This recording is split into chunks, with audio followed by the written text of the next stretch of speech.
You can get away with poor video. People will forgive you for that. But poor audio, I mean, let's be honest, nobody wants to hear this level of buzzing in their ears.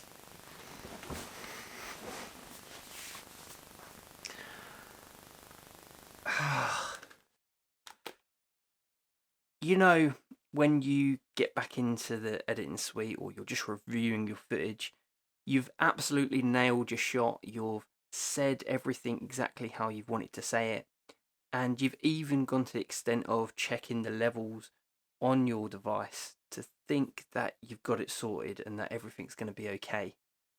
But when you get back into the edit, you suddenly hear that something's not quite right. In this video, I'm going to be talking to you about the experience I've had with an extension cable and how one thing has let me down on it to create this awful buzzing noise, which I'll share with you in a second. But if we are meeting for the first time, then hi, my name's Liam. I'm an e-products manager working for a national training provider in the UK, and I love creating online learning experiences.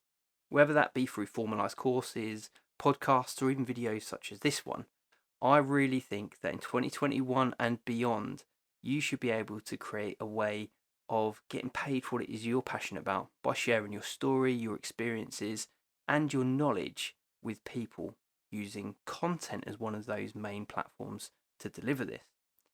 But if it is that you've had a bit of a failure such as I have with long extension cable for a shotgun mic, my particular one is the Rode Micro, then let's understand a little bit about how to fix that. So, as I've explained previously, I had everything set up perfectly. I settled down, I'd got what I wanted to say ready, and it rolled off the tip of my tongue. I even created 2 videos at the same time because I'm trying to do that batch recording to get a little bit ahead of the game. And I foolishly never listened back or checked back on the quality of the audio. I just went by the levels that happen to be on the flip out screen that I'm using to check that everything's framed right. And that was my big failing moment. Because I wasn't up here in the home office, I was downstairs and getting a bit of a different view for you all to enjoy, and just to see if that is a bit more relatable compared to me having my microphone up here. I was rushing and, as I just mentioned, didn't check the levels at all on the playback. And had I have done a short little test listen, I would have known instantly that something wasn't right. And you know what they say? You can get away with poor video. People will forgive you for that. But poor audio, I mean, let's be honest, nobody wants to hear this level of buzzing in their ears, and least of all me when I'm editing it for as long as I go through that process.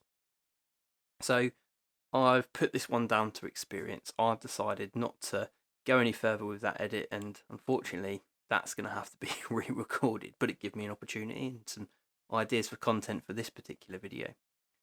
But if it is that you are experiencing this buzzing noise, it isn't necessarily something wrong with the VideoMicro itself, and I'll bring it into shot as it is that we are speaking about this today.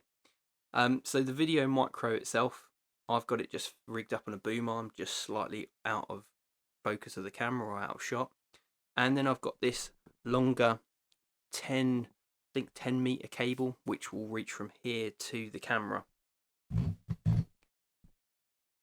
And the issue I had wasn't necessarily with the VideoMicro, because as soon as I realized that it didn't work, I brought it back and I plugged it into a different device. I plugged it into the camera and did another test record, and everything worked perfectly. But after a little research and a later test, I found out that because I put my camera next to the TV unit to give myself a bit more room to work with, to try and create a bit of a shallower depth of field, whether I achieved that or not, I'm not too certain. I can't really remember the video at the moment. I'm still in the moment of learning my lesson. But because I was next to that TV unit and it wasn't switched off at the wall, or it was just on standby, unfortunately that signal got into the cable and made that buzzing noise. So if it is that you're experiencing the same issue with extension cable, and a shotgun microphone, then beware of television devices or even computer screens that are switched on and are in standby format, because it really does make a difference. Certainly learnt my lesson, and it's something that I preach about: testing, doing some test recordings, checking your audio levels when you are capturing video. Wonder if you've had the same experience, and if that's why you're here listening to me now, and hopefully that fixes your problem too. So yeah, that's certainly time that I'm never going to get back again, but I will never forget to check that that damn television is turned off. Alright, if you're interested in how podcasting could help you share your message and you're not necessarily that keen on getting on camera, then click on this video here. And if it is that you're interested in me and you want to find out a bit more about my channel, click on this video here.